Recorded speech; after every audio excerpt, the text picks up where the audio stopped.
So And go ahead. just on that as well, like this is a little bit for the newbies more so than people that actually have been listening to the whole series. Yeah. But if you're not actually designing your training program so that you're actually getting a stimulus across the body, like yeah, okay, you're going to have certain muscle groups that you want to bring up, but if you're basically just hammering your chest and you never do any like upper back work, any lat work, even though like obviously like the lats do internally rotate, so they are working in the bench press, etc. But you know what I mean? Like there's no we'll call it balance at the shoulder. You're probably increasing your likelihood of injury. So that comes across in the same vein that you're saying here. Like we want to have this diversity of movements. We don't want to just be like, all right, all I do is 20 sets of the bench press. That might be fine if you are, a power lifter and you're just like, I just want to get good at this one exercise. But if not, and you want to be, a whole human, as someone that functions holistically, if you will, like you want to pick a diverse range of movements, but also you want to make sure that all of your muscle groups are being targeted at least in some way. Like, yes, you're going to have muscle groups that become overpowering or, become more dominant in your opinion, or, maybe stronger or whatever. But we still want to have synergism, I suppose, synergy in terms of like your shoulder doesn't just go forward, there has to be something to bring it back. And that's the same with a lot of different joints and a lot of different parts of the body. Like we want to have the ability to do all of the ranges of motion, or at least most of them, for that joint, for that structure, for whatever. And the only way you're going to be able to do that long term is if you actually train that stuff. Absolutely. So just diversify in your training, the volume that you allocate for a given muscle group, and then obviously your overall training volume too, because like that is a really important point that you bring up, because like one of the examples here would be like Olympic weightlifters. Let's say one of the things that they do is, a lot of them anyway, it depends on your training methodology, and there are many, but they might squat literally every day, and some people will be really smart with that, where they'll do like really light, like overhead squats one day, and then they do their max squats the next day, and then maybe they do higher rep front squats. But some people will literally go in and do heavy squats every single day, and certain people will get through that. They'll be perfectly fine. They'll deal with it over time, especially if you're on loads of drugs.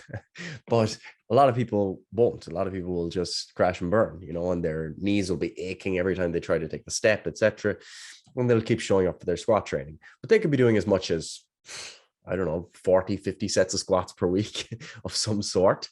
And that could be making up the vast majority of their weight training.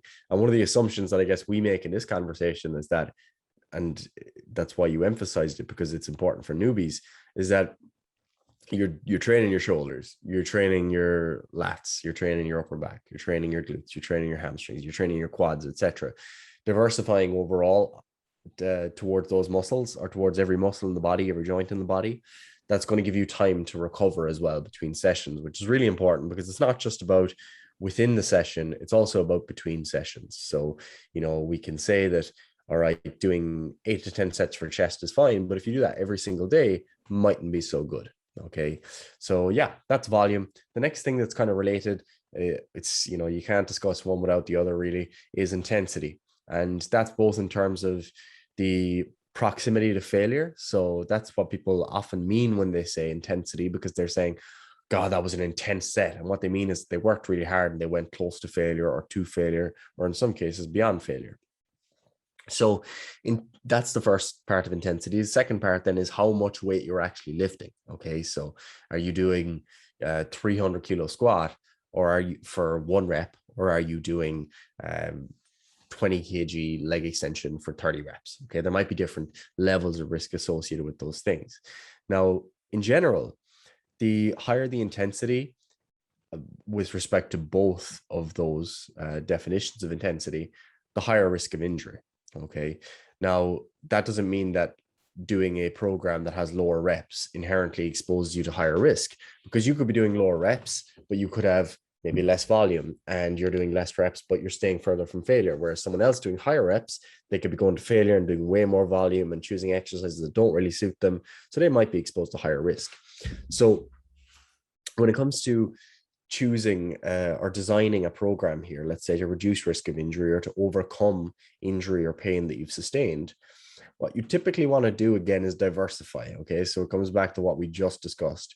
If you're doing sets of in the 1 to 5 rep range, you don't want to do that in every exercise, and you certainly don't want to do that every single day of the week. Okay. Sometimes people will do that where they'll say, oh, I'm running a strength block. So they're doing sets of 3 on bench, sets of 3 on squats, sets of 3 on deadlift, sets of 3 on pull down, sets of 3 on rows, all the way across the board. And you're basically multiplying the risk that you're exposed to as a result, because you're taking the risk that might be associated with higher absolute intensities, and you're now applying it across every single set of every single workout. Okay. So that increases the chance that there's going to be something that gives. That's not just due to the forces that you're dealing with as well. There's also tends to be a higher burden on recovery. So if you're doing a 1 rep max, anyone that's done this has genuinely tested their 1 rep max, you feel like crap after. It's kind of hard to describe it. And you can go into the research and say, is this peripheral fatigue? Is it central fatigue? What's causing this phenomenon? But the reality is that you feel like crap. You do a 1 rep max deadlift, you just don't feel good. And that does not correlate with 1 rep of 1 set. Okay. So it's not the same as doing a set of 8 or even 3 sets of 8 with 2 reps in reserve. You feel way worse after that 1 rep max assessment if you genuinely push yourself. So as a rule of thumb, if you're doing those types of exposures where you're going close to failure in the 1 to 5 rep range, they should be used very sparingly. I wouldn't typically be doing that on the same lift more than once per week, and to be honest, you shouldn't be testing your 1 rep max once a week anyway, or even once a month. It should be very sparingly, to be honest. So I was talking about diversifying. So what you might do is, if you're doing your sets of 3 on squats, let's say at the start of your workout, on that same day, you might do leg press higher reps. So you might do sets of 12 on leg press, and then your leg extensions, you're doing sets of 20. So you've kind of diversified there. So you're focusing on the higher intensity for the squats, and then the lower intensity, or at least absolute intensity, in terms of the amount of weight lifted on your leg press and your leg extensions. Additionally, something else that's kind of quite useful here is using your reps in reserve, or RPE, or relative intensity measures as well. Because as a rule of thumb, again, the further you are from failure is the lower risk of injury. Okay, the closer you are to failure, the higher risk of injury. Obviously, there's a very simple element of that where catastrophic injury can occur if you drop the bar on yourself. Okay, so if you're going to failure on an overhead press and you've genuinely given everything and the bar drops down on top of you, of course, there's a risk there that you're just going to fall. Same with a squat. Squat is a classic one where people will fail a squat and they've never practiced dumping the bar before, and now they don't know what to do. They're sitting down on the ground and the bar's on top of them. Okay, not a great situation. This is also why everyone loves deadlifts, because it's so easy to fail on deadlifts. Yeah. Let go. 100%. And it's funny because like deadlifts, people will drastically change their technique from their 1 rep max to what they normally use, because you can. It doesn't matter, because you can just drop the bar anytime. Whereas a squat, if you let that weight fold you over completely, you can't recover from that. Okay, you can't. But with a deadlift, you might never recover from that if you did that. You might never. So yeah, it's generally staying further from failure is going to reduce your risk of injury. But again, we don't want to push ourselves into that low risk category where we're never pushing anywhere close to failure, because then we don't get great results. Okay, so in general, most of your sets probably within 1 to 3 reps in reserve, 3 to 5 reps in reserve. Sometimes, especially if you're doing like skill work, you might do 5 reps in reserve where you're relatively low effort, you're just trying to nail your technique. But most of the time, most clients are going to be somewhere in that kind of 1 to 3 range, maybe 1 to 4, and that's going to be kind of their starting point. So you don't push yourself all the way to failure every set, because if you do, you're going to be way more fatigued. It's not just that catastrophic injury, as I said, it's also the fact that you're dealing with more of a recovery burden. And as a result, every unit of volume that you might quantify is going to carry higher fatigue along with it, and thus higher risk of pain and or injury.